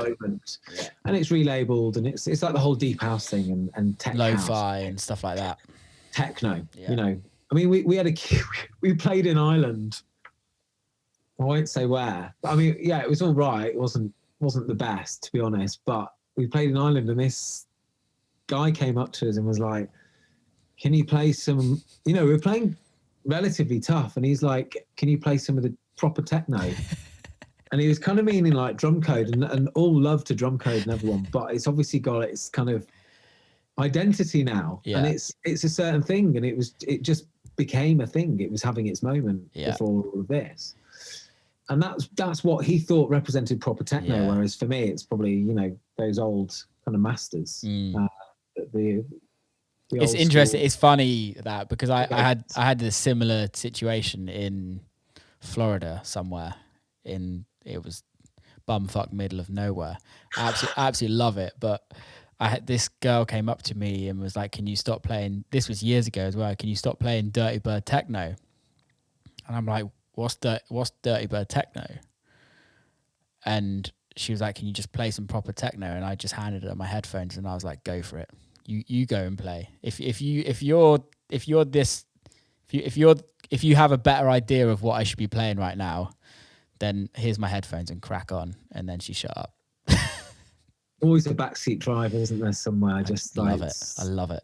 Sit down, be quiet. No, I mean, you're willing to take on board comments, but usually it's like Deborah in accounts or something that's on a one night out of the year. That's, you know, no disrespect if you call Deborah or you work in accounts. I've got many friends that crunch numbers, but it's just an example. Yeah.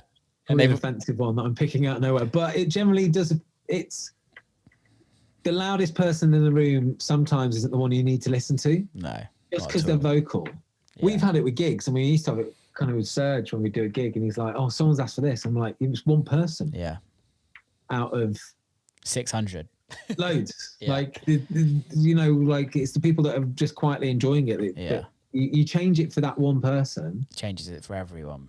And then everyone else is like, "Oh, what's gone on there?" Yeah. And I think you just be true to yourself. You know, after a while, you know what you're doing, and you just have to have a bit of confidence and faith. And some people can be quite annoying sometimes, you know, especially if you've got a drink in them, and they're relentless. You know, I think we've had some pretty intense kind of characters, kind of haranguers to play a certain track, or just.